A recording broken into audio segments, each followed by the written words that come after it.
විවිධාකාරයේ ගැටලු ශිෂ්‍යත්ව ප්‍රශ්න පත්‍රයේ තේනවා. අපි ඉතින් මේවා හොඳට විසඳලා පුරුදු පුහුණු වුණොත් ගැටලු විසඳීම ඉතාම පහසුයි. බලමු පුතේ මේ ගැටලුව කොහොමද විසඳන්නේ කියලා. මේ ගැටලුව විසඳන්න කලින් මේ පුතේ හැමෝම මෙන්න මේ කවිය හොඳට කටපාඩම් කරලා මතක තියාගත්තොත් ගැටලුව විසඳන එක හරිම පහසුයි. බලමු මොකක්ද එහෙනම් කවිය කියලා. තෙක් කිව්වොත් මුලාග දක්වා ගන්නේ නැහැ අග. අතර වුණොත් සකියෙනි අපි ගන්නෙම නැහැ අග මුල. තෙක් කිව්වොත් මුල අග.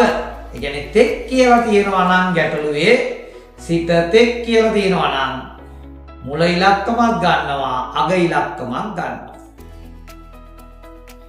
දක්වා ගන්නේ නැහැ අග. ගැටලුවේ දක්වා සිත දක්වා කියලා තිබුණොත් පුතේ අග ඉලක්කම අපි ගන්නෙ නැහැ. ඔන්න ඊළඟට කියනවා අතර වුණොත් සකියෙනි අපි. සකියෙනි කියන්නේ යහළුවේ. අතර කියලා යෙදෙනවා නම් යහළුවේ අපි අග ඉලක්කම ගන්නෙත් නැහැ මුල ඉලක්කම ගන්නෙත් නැහැ. එහෙනම් හරි අපූර්ව ගැටලුවක් නේද? අග මුල හරි අපූර්වට විසඳ ගන්න ඕන ගැටලු වර්ගයක්. බලමු එහෙනම් මේකේ තියෙන ගැටලු මොනවද කියලා. නැවත අපි මේක කිව්වොත් තෙක් කිව්වොත් මුල අග දක්වා ගන්නේ නැහැ අග. අතර වුණොත් සකියෙනි අපි ගන්නෙම නැහැ අග මුල. right. ඔන්න මේකේ පළවෙනි ප්‍රශ්නය.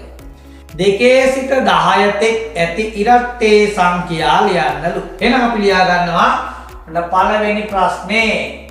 ඉරට්ටේ කියන්නේ දෙකෙන් බෙදුවාම එකක්වත් ඉතිරි නැති ඒවනේ. 2 4 6 8 10.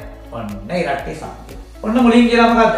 තෙක් කිව්වොත් මුල අග. ඒ කියන්නේ සිත තෙක් කිව්වොත් මුල ඉලක්කමක් ගන්නවා, මෙයක් ගන්නවා, මෙයක් ගන්නවා, අතර තියෙන ටිකක් ගන්නවා. ඔන්න එහෙනම් පළවෙනි ප්‍රශ්නෙට උත්තරේ ලිව්වා ගැටලුවට විසඳුම. තෙක් කිව්වොත් මුල අග. එහෙනම් 2 4 6 8 10. ඉරට්ටේ සංඛ්‍යා ටික තමයි අපි ලිව්වේ. බලමු පුතේ නම් මේකේ දෙවෙනි ප්‍රශ්නේ.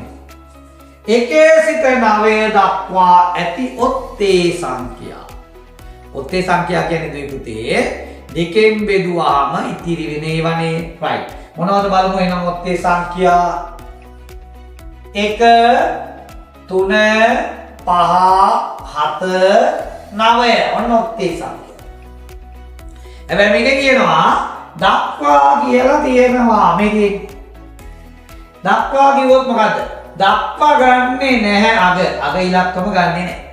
මේ සංඛ්‍යා පේලියේ අග ඉලක්කම ගන්නෙ නැහැ. එහෙනම් අපි 9 ගන්නෙ නැහැ. එහෙනම් මෙන්න මේ ටික විතරක් ලියනවා. 1 3 5 7. ඔන්න ඔත්තේ සංඛ්‍යා ටික. ලේසි නේද? ඔව් හරි ලේසි. එහෙනම් බලමු අපි ඊළඟ ප්‍රශ්නේ කොහොමද විසඳන්නේ කියලා. right. 2ක් 10ක් අතර ඇති ඉරට්ටේ සංඛ්‍යා.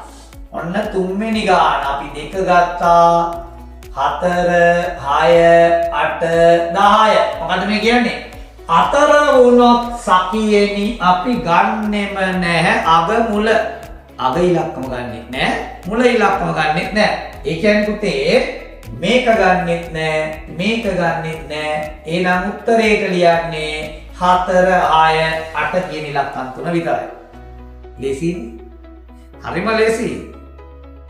අපි මේ වගේ දුවේ පුතේ තවත් ගැටලු ටිකක් හොයාගෙන විසඳන්න පුරුදු පුහුණු වුණොත් අපිට ගැටලු විසඳීම ඉතාම පහසු දෙයක් බවට පත් වෙනවා.